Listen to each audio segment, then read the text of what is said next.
ప్రియమైన వారలారా, యేసు నామములో మీకు నా శుభాకాంక్షలు. మనము దేవుని సమీపించినప్పుడు కొన్నిసార్లు కొన్ని కార్యములను విన్నపముగా తెలియజేయదము, కొన్ని సమయాల్లో కన్నీటితో ప్రార్థించదము, కొన్నిసార్లు వాగ్దానములు తెలియజేయదము. ఇక్కడ ఒక భక్తుడు ఒక కార్యమును చెప్పుచున్నాడు చూడండి. ఇదొచ్చి 30వ కీర్తన 11వ వచనములో, దేవా నా అంగలార్పును నీవు నాట్యముగా మార్చియున్నావు. నేను అంగలార్చుచూ ఉంటిని, కాని ఇప్పుడు నా అంగలార్పును నీవు నాట్యముగా మార్చితివి. ఇది సంతోషమైన ఒక ప్రకటన. చూసారా, ఆనందమును తెలియజేయుట. దేవా నేనెప్పుడు అంగలార్చుచూ ఉంటిని, కష్టపడుచుంటిని, దాన్ని సంతోషంగా మారునట్లు చేసితిరి, మీకు స్తోత్రములు. కనుక దేవుడు మనలో కలుగజేసే మార్పు, ఆయన ఇచ్చే ఆశీర్వాదమును అనుకుని దేవుని స్తుతించుట, ఆయనకు కృతజ్ఞతలు తెలియజేయుట, అది ప్రార్థనలో ఒక ముఖ్యమైనది. అలా ఎప్పుడైనా మీరు చెప్పియున్నారా? దేవా నేనెప్పుడు అంగలార్చుచూ కష్టపడుచూ ఉండేవాడిని, ఇప్పుడు నా అంగలార్పును మీరు నాట్యముగా మార్చితిరి, మీకు స్తోత్రములని చెప్పియున్నారా? హన్నాను చూడండి. హన్నా ఎప్పుడు కూడా అంగలారుస్తూ ఉండేది.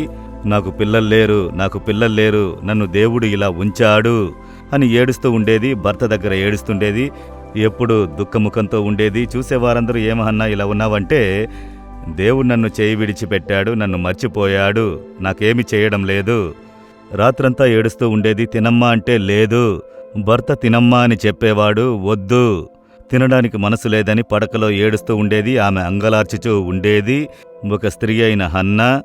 ఎందుకంటే పిల్లలు లేరు, నింద పరిహాసం, వాటి మధ్య కలత.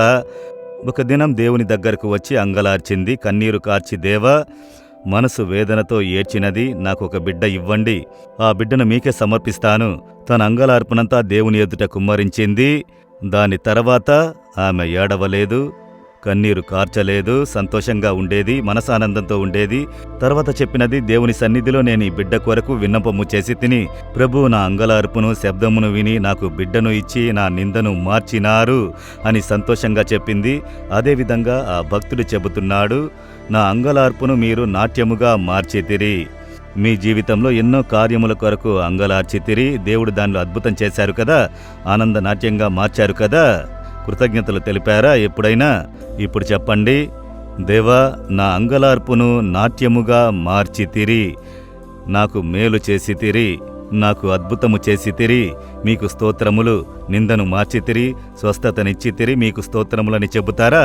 మీరు చెప్పినప్పుడు ఒక సంతోషం కలుగుతుంది. క్రమంగా దేవుడు మీకు అద్భుతం చేయుటకు అది మార్గములు కలుగజేయును. చెబుతారా, దేవా నేనెప్పుడు అంగలార్చుచు వేదనతో కష్టముతో కన్నీరు కార్చుచుంటిని, మీరు నా అంగలార్పును నాట్యముగా మార్చితిరయ్యా.